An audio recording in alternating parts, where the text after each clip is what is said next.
Hi there, it's the Common Magician, and for this next video in the short series on simple table controls, we are going to look at cuts. And for this, I've turned the camera around. I've also added a bordered deck as well to this so that it's a little bit easier to see things. And before we move on to cuts, cut sequences, very simple, direct cut sequences, I wanted to quickly review the top stock retention riffle shuffle that we looked at the last time. We're retaining the top stock of cards.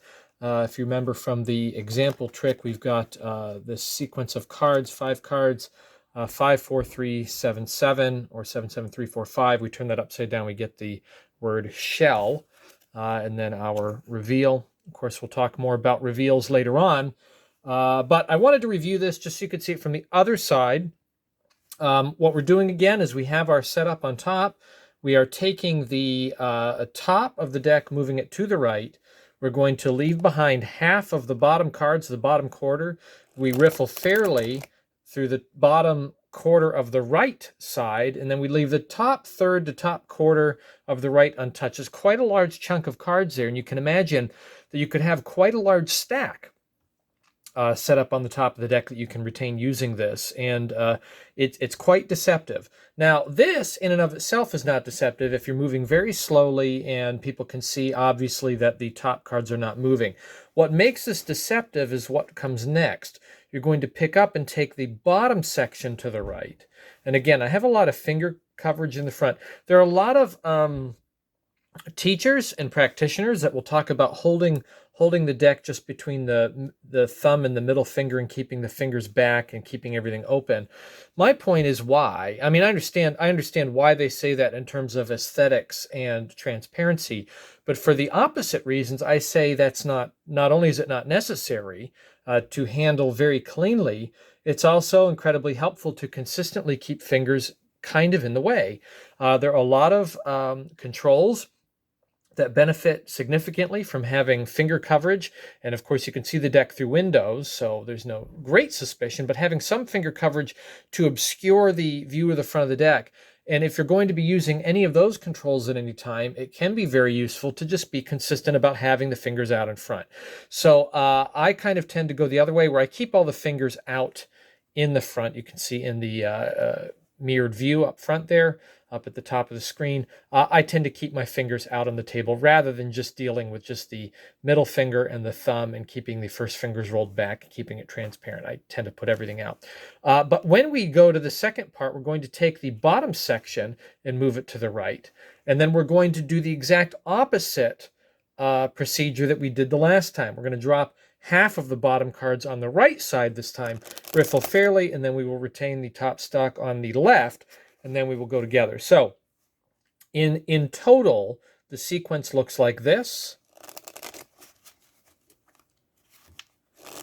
And again, the benefit here, the benefits are most achieved when you're moving fluidly. So fluid motion, moving one thing to the next, not stopping to calculate what you're going to do, and having pauses in between. So you wouldn't want to move slowly and have a pause so people have an opportunity to really analyze subconsciously what's going on. You want to have fluidity of motion. Comes off, riffle, together, off, riffle, and then together. And you've retained the cards on the top. And you get that discrepancy of left versus right packet maintaining or burying the top card or bottom card or whatever the case may be. So that is a quick review. We still have our sequence sitting on the top. And from here, we'll move on to cuts. So in the example, in the demonstration, I just used a couple of very simple cuts. The first one is a triple cut. But before we deal with that, we need to address the thumb break. And again, very rudimentary stuff. The idea with the thumb break is that you can use a thumb, either thumb, and sometimes switching thumbs at different times to maintain a space from the back side of the deck that cannot be seen in the front. And this space can be maintained so long as your hand is on the deck. If you want to maintain a break or a location with the hands off, you'll have to use other techniques. But here we're talking about keeping the hands on to maintain a space that we can get back to. So a brake is maintained by keeping some skin of the thumb in the area that you want to keep. And then from the front of the deck, you can see a little bit of a line there, but there's no break. There's no big jog there. You can make that line disappear by beveling back or forward, or again, keeping fingers kind of obscuring the space, or a little bit of both. This discrepancy is not really all that important because you're not going to be sitting in brake for very long. This is merely a spot that is being held temporarily, intermittently, just for a moment before or while moving on to the next phase. Okay, so that is the essence of a brake. Just using the pad of a thumb, and of course this brake can be transferred. I can move one hand and I can keep a hold of this brake. If I do it again fluidly, where I have my brake and then I reach out and I take it, you can almost generate the assumption or the illusion that the deck is being left alone without hands on it. If you do this very fluidly, again, you're not sitting in this situation very long. But we're going to use that to our advantage in a little bit here, this fluid motion and this maintenance of the brake moving from one hand to the other.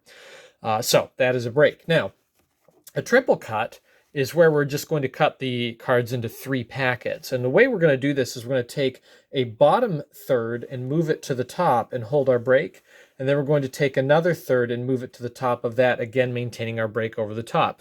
We do not need to maintain a brake above the top 2 packets. We just want to maintain below the very bottom packet and the very top packet, because this is what we're trying to maintain. And of course, after just a momentary pause, I can bring the top packet back to the top. So in sequence, it looks like this. You're cutting it into 3 packets, and it looks from the front like a fairly fair kind of situation where you're cutting the deck into multiple groups, but really the deck has maintained its absolute order. There's nothing that is out of order. Now we can improve this by doing something with that bottom packet that's a little bit different as we return it. We can cut, and then we can take this bottom packet and we can do what's called a false stripping motion. So that is where we take this and we bring it to the top, and rather than strip off top cards, which would bury the top cards, we're actually just going to reach under and strip off bottom packets. Just bring them out as we move the top packet away. And I'm just stripping bottom packets, and really this is maintaining the exact same order. So if we do this again, I cut, false strip, and I've maintained the order and I've maintained the top cards. So that is pretty much the limitation of the false cuts that I used in the demonstration with the shell trick. If we look at this a little bit further, you can also try to reverse your strips and get genuine strips, but while also maintaining the top stock. That is done by stripping, or rather cutting a third, and then what you can do is from here, you can strip honestly off of the packets that you've cut on top, and then drop the last packet back on top. So if you merely strip, or rather cut packets until you get a small packet on the bottom, you can actually strip genuinely, and then you're maintaining your brake over here on the right hand. Strip genuinely until you get to the packet that was on the bottom. Very deceptive, because from the front, this is really an honest stripping motion. You're just setting it up by holding the brake and getting a couple of cuts above it to get it lower. I'll also note that there's one last cut that I do. It's not a false cut, it's actually a genuine cut, but we're cutting to the brake. When this is done in the hands, it is often referred to as a double undercut. I really don't like the double undercut in the hands. I think it looks very, very obvious and fishy. It looks unnecessary. That is where you are cutting a couple of packets on top. Or rather, I guess the most often way is to swing cut and get it to the center so that you have a pinky brake over the top. And then what you do is you hold the brake on the back, and then you undercut. You take 2 packets, 1, 2, and you place them to the top, thereby returning the top back to the top. I think this looks very contrived and forced in the hands. However, when done at a table, this sequence looks quite good, actually. You can do something very similar where you hold a break, and then you can undercut 2 packets and bring it right back to the top. Very, very good looking, very similar to what we're talking about here with the triple cut. Also, what you can do is you can cut a couple of small packets on the top and then do a transfer where you reach over with the other hand and then you lift up. This looks very nice from the front because it looks like there's a moment where the deck is by itself. If you do this fluidly, you lift up at the break and then you do what looks like a very honest traditional table cut, where I cut forward on the top half, then I return the bottom half to the top.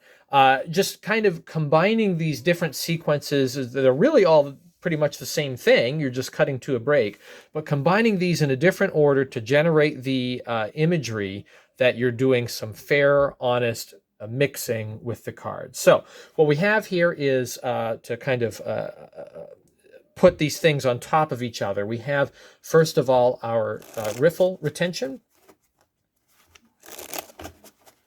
Then we can have a triple cut. We could do also a false strip. We could do also a honest looking table cut. They're really all the same kind of cuts using that break to achieve what looks like fair mixing. But this is all very accessible, all extremely accessible kind of maneuvering that really anyone can learn in just a very short period of time with a little bit of practice. Again, what you're practicing is fluidity. That's what you need to focus your time on. So that is phase 2, table cuts, very simple table cuts that you can use over and over and over and over and over and over again in various effects. Yeah, use this on the back end and put all of your attention on the reveal. And we'll look at that in later videos. So good luck with this. Happy magicking.